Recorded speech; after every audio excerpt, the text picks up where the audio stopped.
없습니다. 빚더미밖에 없습니다. 교회를 그렇게 남편이 잘 섬기고 하나님을 잘 섬기고 엘리야 선지자 주의 종을 그렇게 잘 섬겼는데 빚밖에 없습니다. 이 얼마나 이게 비참합니까? 그리고 얼마나 하나님을 막 속에서 막 여기 쏟아져 나오겠습니까? 김기범 목사 고백처럼 저 4대째 믿는 저 외가 쪽 저렇게 떼보자 하면서 자기 딸이 이렇게 고생하는데 도와주지도 않고 자기 어떻게 예수 믿는 사람이라고 할 수 있느냐고. 김기현 목사가 막 자기 외할머니 할아버지를 막 그렇게 욕했다고 하지 않습니까? 그러면서 시험이 들어서 교회도 안 나가고 그래서 결국 27살, 34살에 큰 수술을 하게 돼요. 그래서 무당까지 찾아가고 그 결국은 그 길이 안 열리니까 하나님을 거기서 다시 발견하면서 이제 신학교까지 목사의 길을 들어섰다라고 얘기를 하지 않습니까? 참 1절에 이 여인이 처한 상황이 지금 얼마나 정말 이게 암이죠, 암. 정말 암입니다. 하나님은 그렇게 열심히 씁니다. 두 아이를 데려가서 이제 종을 빚더미밖에 없으니까 이제 아들들을 노비로 가는 것이 아니겠습니까? 이 어미의 이 마음이 참 얼마나 찢어지겠습니까? 그래서 엘리사가 얘기를 합니다. 그래서 기름밖에 없다고. 그래서 다 빌려고 하고. 그래서 거기서 이 엘리사를 통해서 이 기름이 생성되고 그리고 그 삶의 고난의 문제가 하나님의 사람이었던 엘리사를 통해서 해결되었다고 하는 것을 기록해 놓고 있습니다. 일단 이게 제가 그 열왕기하서 이 4장 여기까지 오기까지 좀 여러분들에게 다 아는 내용이지만 배경을 좀 더 설명해 드리면 이것이 느낌이 조금 더 많이 와닿을 것 같아서 제가 조금 부연설명을 좀 드리겠습니다. 이 엘리사의 스승이 엘리야이지 않습니까? 엘리야에 있어서 유명한 것이 갈멜산 전투죠. 840명의 이방인, 북이스라엘, 이세벨 왕비, 그리고 아합과 이세벨이 통치하고 있었을 때 이세벨이 지금의 시돈 그 이스라엘 지중해 쪽에 붙어 있는 그 시돈 지역입니다. 이제 페니키아 지역입니다. 이 영어 알파벳이 이제 이 페니키아 지역에서부터 나오기 시작하는데 이 페니키아가 국토는 작은데 상당히 영향력이 있었던 그런 나라입니다. 이 알파벳 문자까지 거기서 나올 정도니까 이 정신이 보통이 아니죠. 근데 거기 이제 당연히 우상 숭배가 있죠. 그러니까 이세벨 이 북이스라엘이 바로 옆에 이웃한 나라니까 보통 나라가 아니니까 그 공주였던 이세벨을 왕비로 아합이 이제 맞이하게 되죠. 그런데 이세벨이 보통 여자가 아닙니다. 보통 여자가. 이세벨이 보통 여자가 아닙니다. 그 우상을 자기 페니키아에 있었던 것을 전부 다 이스라엘로 가져와가지고 전국에 막 산당을 막 짓습니다. 제가 볼 때는 이세벨이 우리나라 현대사에서는 중국 역사에서는 서태후 정도 되고 우리나라 역사에 우리나라 때는 장기빈 정도 됩니다. 그 현대사는 김건희 정도 됩니다. 산당 보통 여자가 아닙니다. 기가 막 엄청나게 셉니다. 지 마음대로 하죠. 물론 나중에 이제 하나님께서 징계해서 집안 자체가 다 몰락되어 있죠.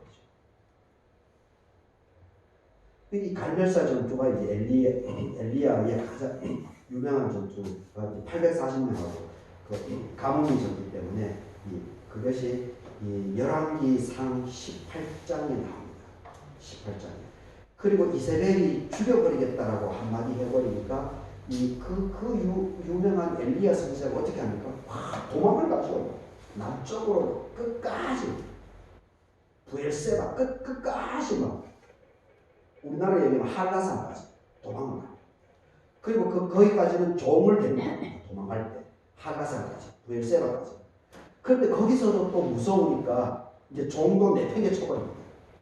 따라오는 종도 내팽개 쳐버리고 자기 혼자 또 도망합니다. 그래서 호렙산에서 하나님을 원망하면서 왜 이러냐고 지금 다 쑥대밭이 됐다고.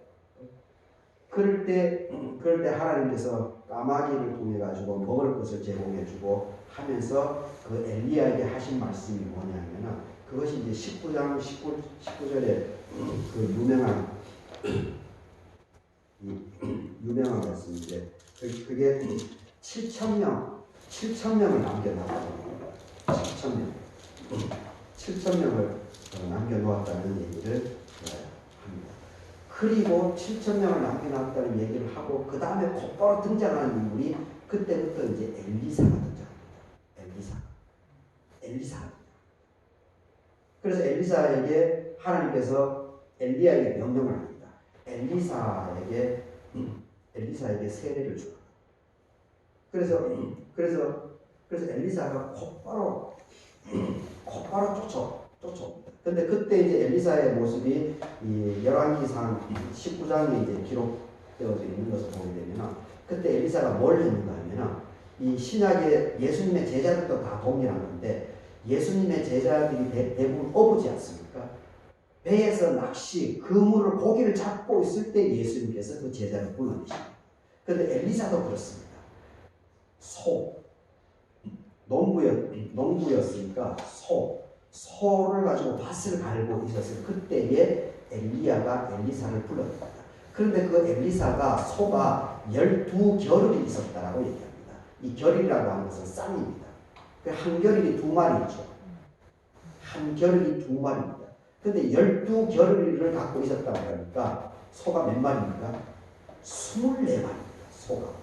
농사 짓는 소가 24마리라고 하는 것은 지금 이것을 어떻게 이해하면 되는가 하면 트랙터, 아는구 이사님이 지금 우리 지역에서 그래도 가장 큰 트랙터 105마리짜리를 갖고 있지 않습니까? 105마리짜리 트랙터. 근데 이 엘리사가 이때 소를 12마리 갖고 오셨다고 하는 것은 그 지금 이장님의 트랙터 12대가 있는 겁니다. 상상을 해보십시오. 이장님이 지금 저 트랙터 한 대로 연봉 거의 한 2억 정도 되지 않습니까? 이 3억 정도는 아마 제가 볼 때 이장님이 될 겁니다. 트랙터 하나로. 근데 트랙터 12대면은 저거에 10번이면 한 30억, 한 40억.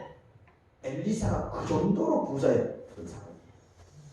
그 정도로 부자였어요. 그런데 엘리야 선지자의 한마디의 말에 그냥 그것을 다 버려놓고 엘리야를 따릅니다. 그 쉽겠습니까? 자기 30억, 자기 일한 돈으로 연봉 3, 40억은 그냥 버는 건데. 근데 엘리사를 따라가면 뭐가 나옵니까? 무슨 돈이 나옵니까? 그런데 엘리야의 한마디에 엘리사는 그냥 따라갑니다. 이게 참, 이 부분도 우리가 더 깊이 있게 성경을 좀 깊이 연구해야 될 부분인데, 아주 깊이 있게 연구해야 될 부분인데, 그 단순한 문제가 아닙니다. 엘리사에게 뭔가가 있었던 겁니다.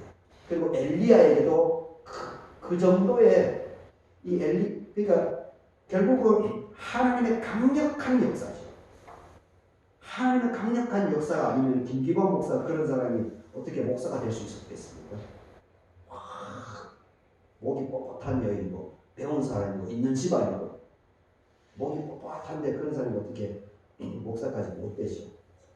하나님께서 27, 34살에 그냥 막 쳐버리고 이렇게 하니까 그분이 꺾여진 게 아니겠습니까? 그래서 하나님을 다시 볼 수 있는 그 기회가 그 목사님에게 제공된 게 아니겠습니까? 이 엘리사에게도 분명히 뭔가가 있었던 겁니다. 성경에 구체적으로 언급되지 않지만 뭔가 강한 빛이 있었던 겁니다. 사도 바울이 다마색 도상에서 강한 빛에 의해 가지고 완전히 꼬꾸라지면서 예수 그리스도를 믿는 사람들을 죽이러 가는 사람에서 이제 예수 그리스도를 증거하는 사람으로 변화가 되었던 결정적인 계기가 바로 그 강력한 빛이지 않습니까? 그것이 바로 예수 그리스도의 만남이지, 접촉 사건이지 않습니까? 그러니까 엘리야의 말로 표현되고 있지만 엘리사 입장에서는 뭔가 이 강력한 것이 느낌으로 그냥 어쩔 수 없이 자기 30억을 포기하면서 하나님을 쫓아가는, 하나님의 선지자를 쫓아가는 이것이 거기서 생각보다 강력하거든요. 그래서 그 이후에 보게 되면 이게 참, 그 이후에 엘리야가 불병거를 타고 죽음을 경험하지 않고 승천하지 않습니까? 승천하는데 승천할 때까지 계속 쫓아갑니다. 벌써 이 주변 사람들은 엘리야가 죽음을 경험하지 않고 하나님께 승천할 것이다 라고 하는 것이 소문이 벌써 다 퍼져 있습니다. 다 알고 있습니다. 주변 사람들은. 엘리사가 당연히 알죠. 근데 처음에 이제 길갈로 가는데 엘리야가 엘리사를 이렇게 쳐냅니다. 계속 오지 마. 자기를 통해 가지고 엘리사가 하나님의 사람으로 지금 선지자로 부름을 받게 해놔놓고 엘리야가 계속 쳐냅니다. 못 따라갑니다. 그런데 엘리사가 계속 따라갑니다. 길가. 그런데 거기서도 하나님의 역사가 일어나지 않습니다. 그리고 다음에 베델로 갑니다. 엘리야가 베델로 갈 때도 엘리야가 또다시 엘리사를 쳐냅니다. 오지 못하겠다고. 그런데 또 엘리사가 죽기 살기로 또 쫓아갑니다. 스승님 막 핀잔 주고 이렇게 해도 그냥 막 쫓아갑니다. 그리고 거기서도 사건이 일어나지 않습니다. 그리고 그 다음에 가는 곳이 여리고입니다. 여리고로 갔는데도 또 내팽개치고 막 무안을 주고 그렇게 하는데도 또 따라가는데 거기서도 사건이 벌어지지 않습니다. 근데 마지막으로 요단강에서 이제 엘리야가 자기 옷으로 물을 가르니까 물이 쫙 갈라지면서 그때 엘리야가 하늘로 들림을 받습니다. 그리고 그때 유명한 고백이 나오죠.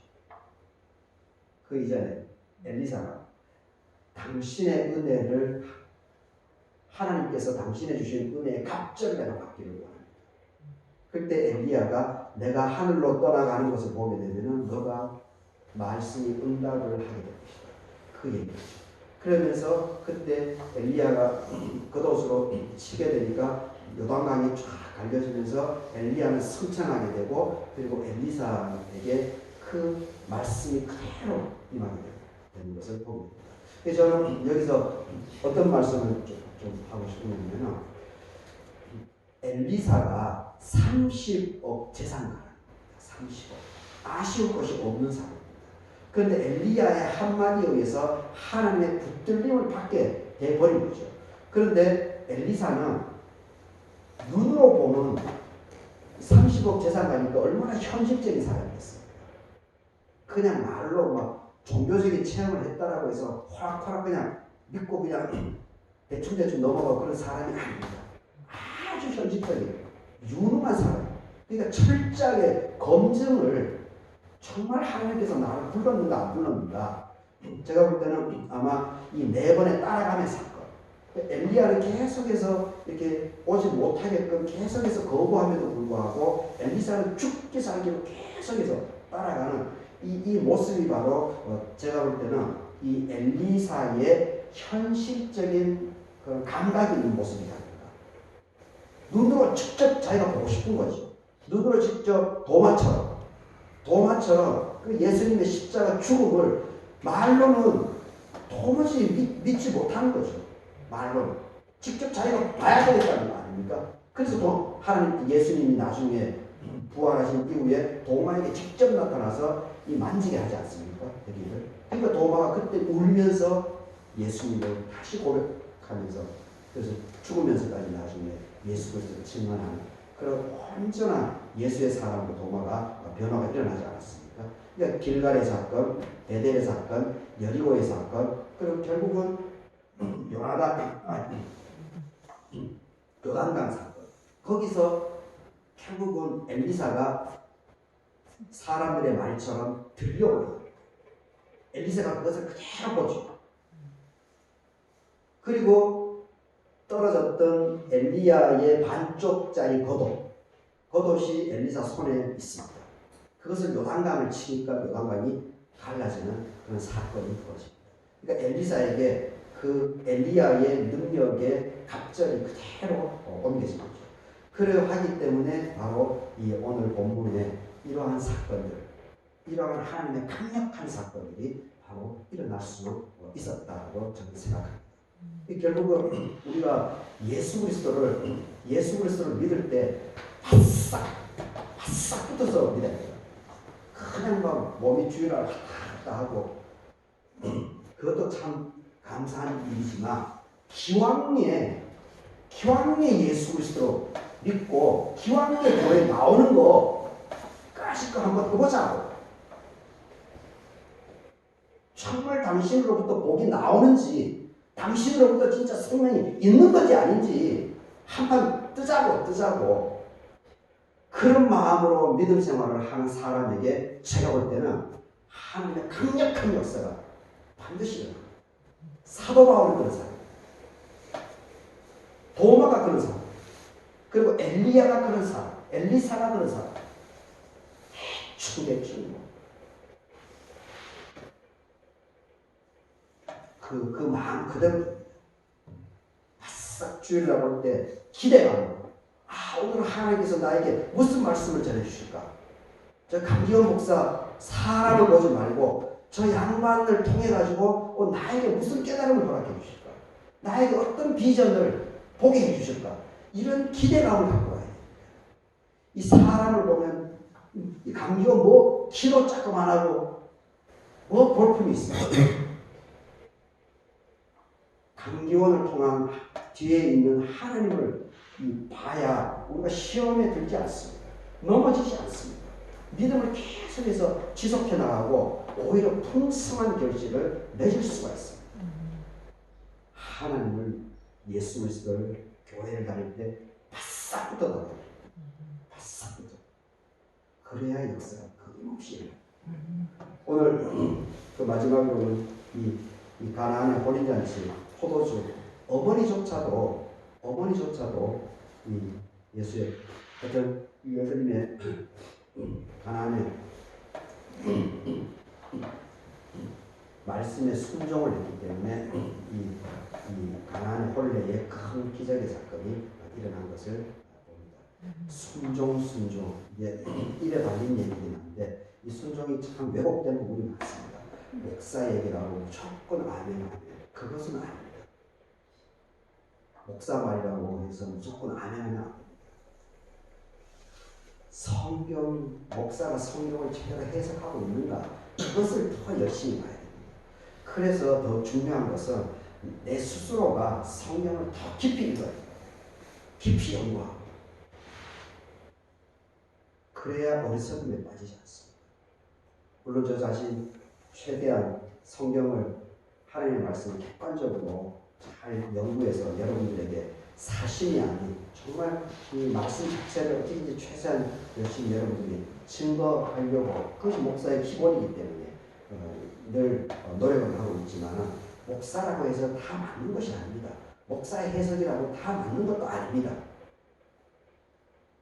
그런 부분에서 여러분들이 이렇게 어떤 그런 성숙한 믿음들을 그런 생각들을 가지고 믿음 생활을 해나가면 그리고 결국은 내 믿음은 내가 지켜나가야 돼요. 그리고 남을 자꾸 판단하고 그런 것이 아니고 어떻게 이제 더불어서 성령과 물과 피의 이 사건에 의해서 우리는 하나가 되는 것이고 공동체가 아름답게 되는 것이고 거기서 성령에서는 불일 듯이 지금도 계속해서 일어나고 있다는 것은 분명한 사실입니다. 그걸 믿는 사람에게 역사는 끊임없이 일어나요. 하여튼 다 쓰임받는 우리 교우들이 다 될 수 있기를 바라겠습니다. 다 같이 기도하겠습니다. 성령과 물과 피라 또한 이 셋은 합하여 하나이다. 하나님의 아들을 믿는 자는 자기 안에 증거가 있고 하나님을 믿지 아니하는 자는 하나님을 거짓말하는 자로 만드나니 이는 하나님께서 그 아들에 대하여 증언하신 증거를 믿지 않기 때문이다. 이 증거는 이것이니 하나님이 우리에게 영생을 주신 것과 이 생명이 그의 아들 예수 그리스도의 안에 있는 것이다. 아버지 하나님, 오늘 열왕기하서 4장, 요한일서 5장, 요한복음 2장으로 생명은 예수 그리스도로부터 이런 점으로 말씀을 나눠보게 됩니다. 아버지 하나님, 이 말씀 우리 교우들 마음속에 잘 심겨지고 그리고 뿌리를 잘 내리고 그리고 귀한 열매도 맺어져 나갈 수 있도록 하나님께서 도와주시옵기를 간구드립니다. 그리고 우리들이 더욱더 협력해서 96년을 맞는 갈개교회를 더욱더 이렇게 물심양면으로 잘 일구어 나갈 수 있도록 하나님께서 앞서 주시옵기를 간구드립니다. 한 주간에 우리 교회와 또 우리 교우들 또 흩어져 살아가고 있는 모든 자녀손들을 아버지 하나님께 맡겨드립니다. 하나님께서 잡아주시고 아버지 하나님께서 더욱더 풍성한 물과 낙원으로 이끌어가 주시옵기를 간구드립니다. 감사하고 예수님의 이름으로 기도드립니다. 아멘. 이 말씀 따라 사는 동안 지치지 않게 하시라. 이 말씀 따라 사는 동안 이루소서. 570장 1장 방송하고 나선만 목사님께서 한번 열고 수고하시겠습니다. 1장입니다.